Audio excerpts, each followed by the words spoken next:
Wala po. Kung wala na, maraming salamat sa pakikinig at mag-iingat tayong lahat.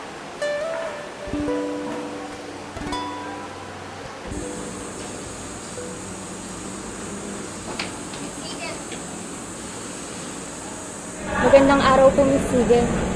Alam ko pong papunta na po kayo sa susunod ng klase ngayong araw, pero may nais ko sana akong ipaalam sa inyo. Ano yun, anak? Sa totoo lang po, nahihirapan na po ako simula ng mga nakaraang araw dahil nakaka-apekto na po ito sa iba pa naming mga kaklase. Makikinig ako. Ano ba yung gumugulo sa'yo? Ganito po kasi yun, ma'am. Nagkaroon po ng alitan sa pagitan ni Francine at Rona. Nagsimula po ito sa mga munting parinigan sa social media at minsan sa loob din po ng classroom.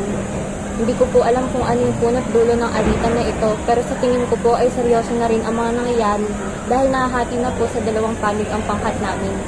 Hindi ko naman po alam kung paano sila pag-aayusin dahil hindi naman po ako malapit sa dalawa.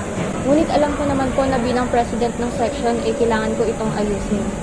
Pero ma'am, lumalapit na po ako sa inyo dahil alam ko pong matutulungan niyo po kami. Kung ganon, kinakailangan ko silang kausapin bukas ng umaga sa ating consultation. Naiintindihan ko ang iyong nararamdaman. Maraming salamat sa pagsasabi nito sa akin. Maraming salamat po, Miss Sige. Walang anuman, anak.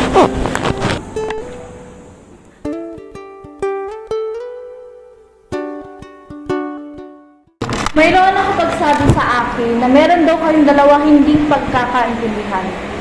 Bilang tagapagpayo ng inyong pangkat at bilang isang ina ninyo na rin, nais kong malaman kung ano nga ba ang tunay na nangyari.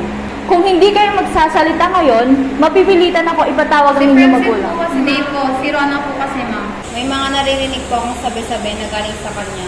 Napabigat po ako sa mga groupings, tsaka hindi naman daw po ako matalino. Na hindi ko rin po deserve na maging honor student. Siyempre po, para sa akin, sakit yun. And alam ko naman po na nag-e-effort ako para makuha ko kung ano yung deserve ko. At saka, akala ko pa naman po ayos kami. Kasi lagi naman po siya nakangiti sa akin pag dumadaan. And puro ka-plastikan lang naman po pala yun. Totoo ba yun, Rona? Sabi ko lang po yun kasi ang totoo niyan, naiinis ako sa kanya, lalo na nung malaman ko naging sila nung matagal ko ng crush na si Mark. Tsaka marami rin po akong naririnig na sinasabihan niya ako ng malande dahil lang malapit ako sa mga klase naming lalaki. Kaya mas lalo kong naiirita sa kanya. Totoo rin ba yun, Francine? Totoo po yun, ma'am. Pero hindi naman po kasi sa akin ang galing yun. Naririnig ko lang din po sa iba. Dala lang din po ng pagkainis ko sa kanya. Siguro may part din po sa akin na umagri na ganun siya. Kaya naipakalat ko na rin po sa iba. Dahil na rin po siguro sa mga pinapakalat niya na hindi maganda tungkol sa akin. And pwede niya na rin naman po akong diretsuhin kung may problema siya sa akin. Alam niyo mga anak, hindi tayo hahantong sa ganitong sitwasyon kung hindi kayo nakinig sa mga sabi-sabi. Yan ang isang bagay na sumisira sa pagkakaibigan. Parehas kayong babae, dapat sabay kayong inaangat ang sarili, ang isa't isa. Hindi yung kayo pa mismo ang nagbababa sa isa't isa. Rona, hindi mo dapat sinisiraan si Francine dahil lang may gusto siya sa crush mo na si Mark. Maraming lalaki dyan. Besides, mga bata pa kayo. Hayaan niyo yung mga lalaki ang humabol sa inyo. At hindi maganda ang sinasabi mo kay Francine. Naiintindihan mo ba yon? Pasensya na po ma'am, hindi na po mauulit. At ikaw naman, Francine, hindi porket may narinig ka na maling sinabi si Ron sa iyo, gagantihan mo rin. Di ba sa'yo na nga nang galing na dapat diretsuhin ka na lang? Sana gano'n na rin ang ginawa mo kay Rona. Di sana hindi tayo aabot sa ganito. Sorry po, ma'am. Sorry Francine sa mga nasabit na gawa ko. Ayan, sana maging aral sa inyo ang nangyari ngayon.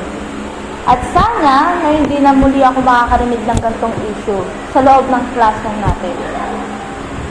Karga ko kayo mga anak. Pangalawang ina nyo na ako.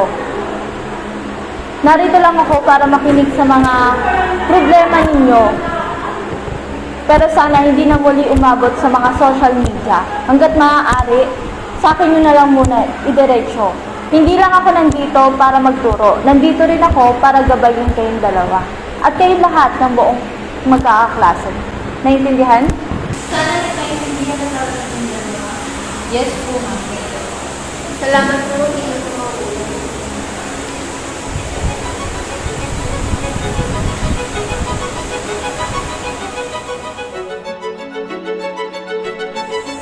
Ito ang buhay ko bilang guro.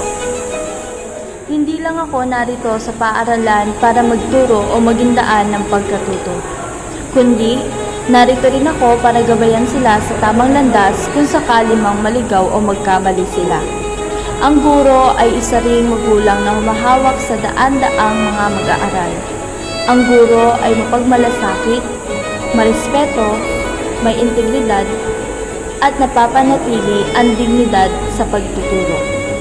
Ilan lamang iyan sa mga katangian dapat taglayin ng isang magiting ng guro.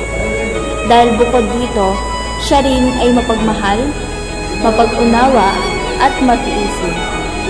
Yan ang buhay ng isang guro. Bukod pa sa personal niyang mga problema, kinakailangan niya ring ayusin ang mga di pagkakaunawaan ng mga estudyanteng hinahawakan niya dahil iyan ang sinimpaan niyang tungkulin.